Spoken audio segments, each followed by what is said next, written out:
Hello, welcome back. My name is Ari, and today is the first day where we really get into the end of year wrap-up type videos. Favorites, fails, surprises, stats, that kind of thing.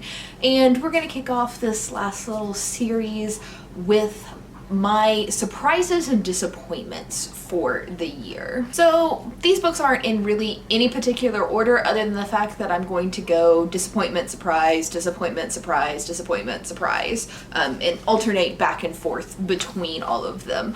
So let's start off with one of the disappointments. And that is This Book is Gay by Juno Dawson.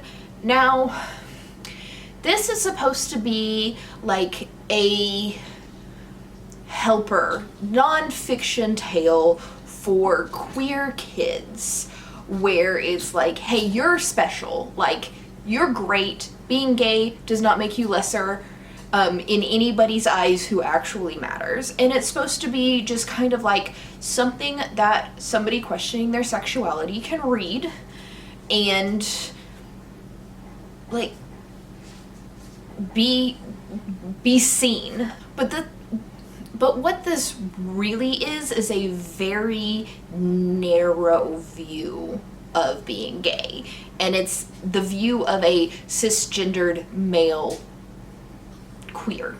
So if you're cisgendered and male and you need to feel more represented, then hey, this book is for you. But if you're a lesbian, or you're trans, or you're pansexual, or anything other than cisgendered male queer, then this isn't great for you. I mean, I guess it kind of makes sense because it's This Book is Gay and not This Book is Queer. So gay is typically targeted towards male relationships. So, okay, but my expectations for this book were so much higher than the actual results of what I got. And this book is written from the perspective of somebody who at the time identified as a cis gay man. In hindsight, my expectations for this book were higher than what I should have had going into it, and it is what it set out to be, but not what I want a book like this to be, if that makes sense. This book is also a little bit dated, where Juno Dawson, at the time of writing this book, very, very much associated gender with genitalia. Even though Juno later went on to become a trans woman, when she wrote this book, she was not yet in her transition and very, very much identified gender with genitalia. And so that's a little bit problematic in hindsight, but again, not the worst thing ever. What this is a good starting point for gay male teens who are looking to be more related to, but if you were anything outside of that very specific binary, this isn't really the book for you. And it was a disappointment to me because I was hoping that it would elaborate more on all sorts of queer sexualities and not necessarily just cis male. Well, let's get into the first surprise in a good way, and that is Wandering in Strange Lands by Morgan Jerkins. Now, this book, I think I got this as an audiobook from Libro.fm, and it sounded kind of interesting to me. It was a woman, a black woman who was tracing her heritage through the Great Migration. And the Great Migration is basically when a lot of black people, after they were freed from slavery, migrated out of the South and outside of whatever prejudice they were experiencing at that point. And she was specifically tracing her own family's lineage. So I thought it would be a little bit interesting, but not anything like amazing. Well, it turns out her family's heritage traces through a lot of places that I have lived and cultures that I have grown with or grown up with. And a lot of things, even though I am not Black and I am not necessarily part of these are cultures that I have interacted with. And she talked about the Gullah Geechee culture in like South Carolina in the Low Country, which I went to school in South Carolina, so I was very familiar with that. She talked about Cherokee Indians, and I was born and raised in Oklahoma, so I'm very familiar with Cherokee culture. And then at the time, she was talking about where she had lived, which was in Los Angeles, which is where I was living at the time. The only culture that I hadn't really had any experience with was Creole culture, but I've always been very interested in the French and English conglomeration that is Creole, and that's always been very like romanticized by people like Anne Rice. So like all of the cultures that her family heritage was made up of are cultures that I'm familiar with and interested in learning more. And it was a very interesting learning experience of the origins of these different cultures. And I very, very, very much enjoyed this book. I honestly don't know that this book would be as meaningful to everybody as it was to me specifically, but I do think it is a great introduction to different types of Black cultures in America and where and why they originated. Let's go into another fail, and that is going to be Plain Bad Heroines. So, Plain Bad Heroines, I don't know what I expected from that. I expected horror, because it's supposed to be a horror book. The cover, especially the European cover, is just freaking gorgeous, and I love it. And I was like, I need to love this book, so I have a reason to justify buying this European cover and putting it on my shelf. It's supposed to be super sapphic and like a horror book about hornets. Like, sounds terrifying to me. In like actuality, this was so long and so boring. Like, nothing happened. There's nothing scary about this. And I don't understand. I never really understood the appeal of it, because it was advertised as something that it's not. What this is 2 timelines, and a bunch of young girls died in like the early 20th century at this boarding school for women, and then in the modern day they're making a movie of these events, right? And you follow both timelines, and there's a bunch of sapphic relationships in both timelines, and like thinking about it, it sounds like, oh my god, that's gonna be my perfect book, but that's not really what you're getting. It's just a really slow, meandering story that there's nothing scary about it. It doesn't really give you anything.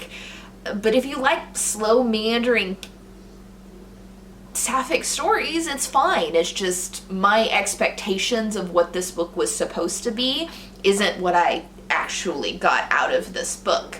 So, I don't know. I think this is on my disappointments because it didn't live up to the hype that I had around it in my head, where I was expecting a horror and I didn't get a horror.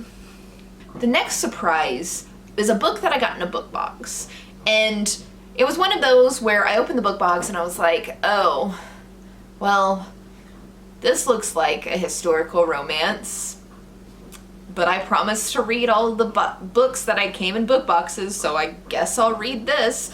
And this book was such a wild ride that I loved it. It was so unexpected and so bizarre, and it had aspects of it that should have never freaking worked in any sense of reality, but it ended up like coming together perfectly for me in such a bizarre way. So it is a historical romance. And while I don't actively seek out historical romances, I don't tend to have problems with historical romances and do read them on occasion. So not super mad about the fact that it's a historical romance, but then it's also a horror story, a ghost story, if you will.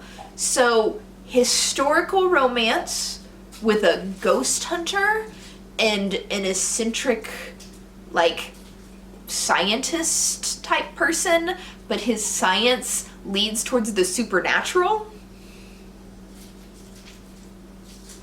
How freaking bizarre is that? But like, the whole thing was just so weird that I loved it. And I didn't expect to like it at all. So it was a surprise. Next up, as one of my disappointments, was The Deep by Rivers Solomon. So this was the third book by Rivers Solomon that I had read. I had originally read An Unkindness of Ghost, which was a space sci-fi. I didn't really know what to expect of it and thoroughly enjoyed it. And then I read Sorrowland earlier this year, and Sorrowland was just immaculate. It was so bizarre and just perfect. It's one of my top books of the year, and you'll see that on a later list. But I had such high expectations going into The Deep because it's the most popular book out there by Rivers Solomon, and it's a book about mermaids. The premise of it is, as the slave trade was happening and pregnant women would die on a ship crossing the Atlantic full of slaves, they would be thrown overboard, and somehow these children survived and became mermaids. And because of the trauma of their lives and their past lives where they are born into death, one of the people is responsible for storing everybody's memories and everybody's traumas. And this follows that person. And the premise of that sounds like super awesome. And I can understand why it's one of the most popular of Rivers Solomon's books. But in execution, it just didn't live up to that premise. The main character was very whiny and complainy and selfish. And I just didn't get a sense of passion or caring out of that type of character as I wanted to.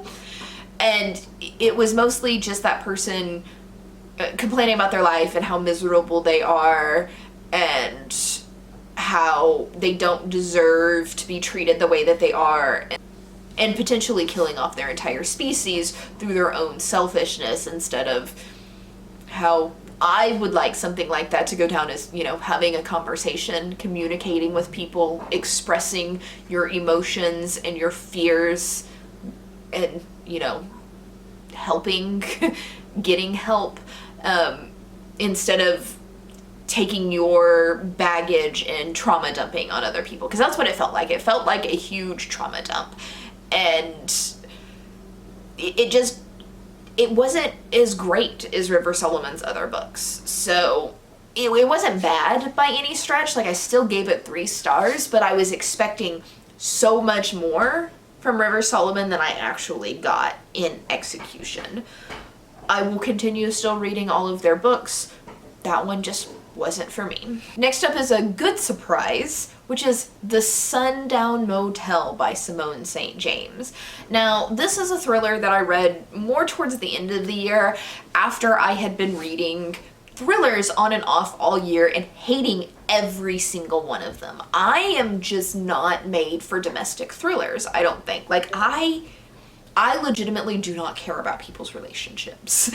And a lot of thrillers seem to be domestic thrillers. So this is a thriller, but not really a domestic thriller. Basically, a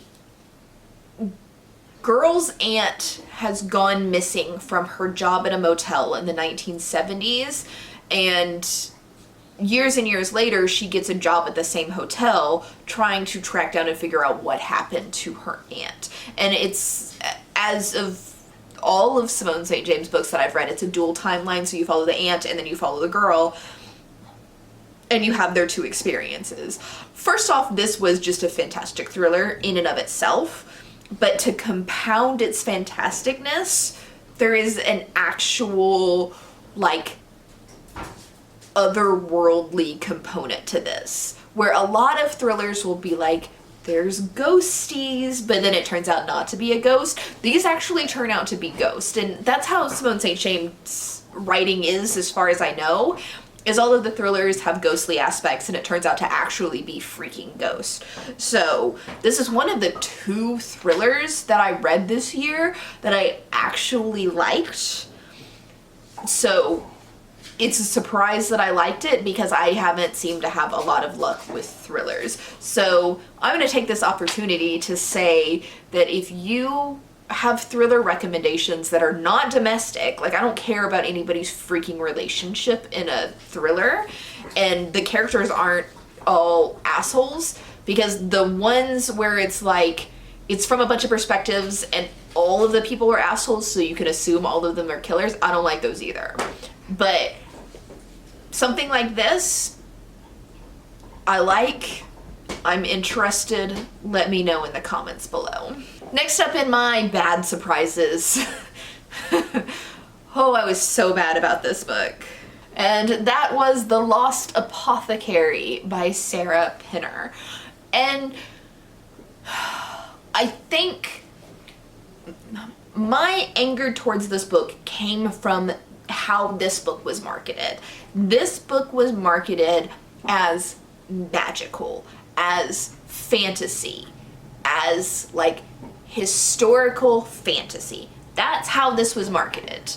And I am interested in historical fantasy, at least in concept. I haven't read a whole lot of historical fantasy things, but hey, a historical fantasy about a woman who is an apothecary and she helps women poison their cheating or abusive husbands. I'm interested, but the entire idea of historical fantasy is a fantastical element or magic, and this book does not have a single fantastical element to this.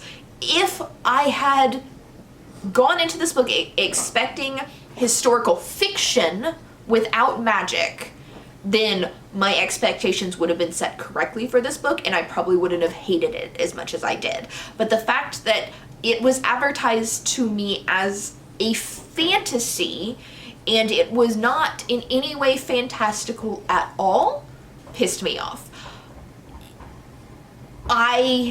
As far as like the book itself, outside of my expectations, I was okay with the past timeline. Like those chapters about the past were fine to read, somewhat interesting. Still mad that they weren't fantastical since I was promised fantastical, but fine. And then the modern timeline was awful. I hated that woman so much. So yeah, hugely disappointed by this. Next up in my surprise books is a short little novella that I got in my page 1 subscriptions, and that is The Past is Red by Catherine M. Valenti. And this is the second book by her that I've received in a book box. And the first one I had read maybe last year.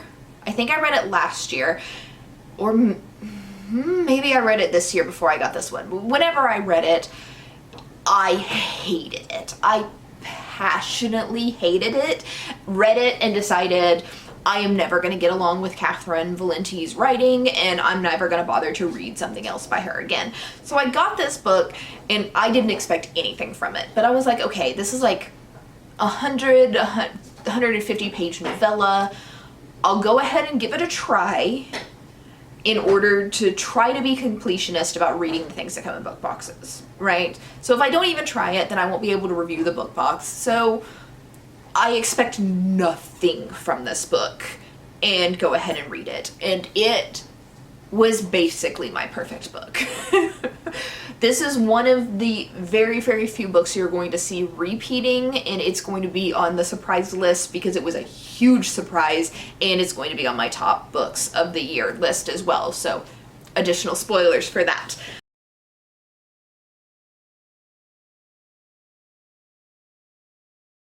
And the final bad book, which was so bad. This book was on my 5-star predictions for the year, and I ended up giving it 1 star. And that is Tess of the Ubervilles by Thomas Hardy. Now, I had been recommended this by a couple of people who had told me, hey, you like books with unlikable main characters, you'll love this one. There's an unlikable main character, unlikable female main character, she's crass and she doesn't really fit in, blah blah blah. This is fucking awful. This is just straight up misogyny that Thomas Hardy was like, no, haha, it's satire of misogyny. Well, you know what? Your satire just looks like straight up fucking misogyny. Men, white men, especially at the time that Thomas Hardy was writing, do not have any footing at all to satirize misogyny. Because he was born and bred and surrounded by misogyny his entire life. And it very, very much shined through in this. This was one of the books that was like, you know what, I like unlikable female characters, but I am no longer going to read unlikable female characters written by men. We stick to unlikable female characters written by women because some men just don't get it. But yeah, this was awful. It was, I can't say anything other than this. Like, I'm so angry thinking about this book that I can't articulate anymore. It's just, we're gonna blanket it. It was one of the most disgustingly misogynistic things I've ever read in my entire life, and I'm gonna move on and try to forget that I've ever read this book. And from there, let's end on a high note and go to the last good book. The good surprise, the final good surprise of this year, and that was Project Hail Mary by Andy Weir. Now, I'd seen The Martian, thought it was, hey, this is pretty good, but hadn't really experienced Andy Weir's writing, and I knew he wrote space sci-fi, scientific space sci-fi, and I don't like astronauts. I don't like reading about astronauts as a general rule. There's obviously some exceptions. Becky Chambers comes to mind. But as a general rule, spaceships, astronauts, not my thing. And then science fiction, especially like science-y science fiction, I am not like science-brained.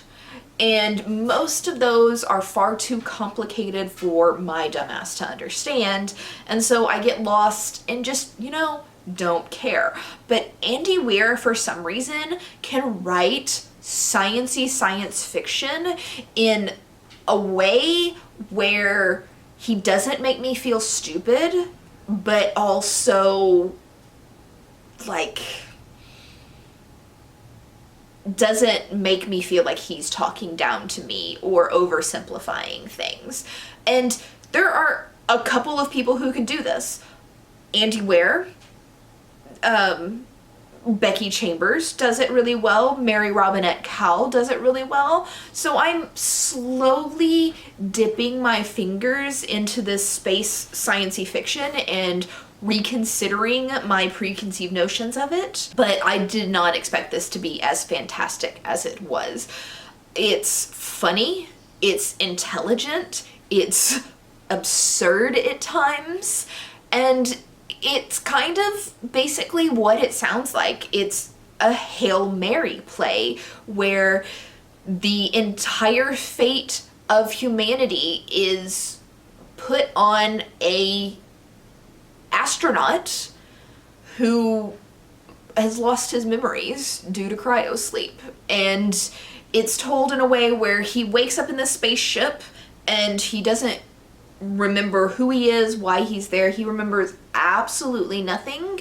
And then as he remembers things, you see flashback scenes. So we remember along with him and then just kind of move forward. And it didn't go where I expected it to. The ending is not at all what I expected, and I expected an ending to need to be exactly like I pictured in my mind for me to like it, and this went in a completely different way, and I didn't hate it. Where, I don't know if that makes sense, but a lot of times in books, you're just like, okay, I'm seeing how this is going to end. It's not a mystery or anything like that at this point. Is you basically got like the idea of where this is going to go easily laid out, and you've got a picture in your head. It's like, this is how it's going to end. It's going to wrap up all nicely, and I'm going to love it. And then when it doesn't do that, you're like, no, I don't like this. This isn't how I pictured it. I don't like this. And this book didn't end how I pictured it, but I did not like it. Don't know how much that made sense. Did I articulate that well? I don't know. But I was surprised because I expected to go into this giving it 3 stars and thinking that, oh yeah, that was interesting. It's another space sci-fi. Sure. And I ended up giving it 5 stars, and I really, really liked it. So, who knew?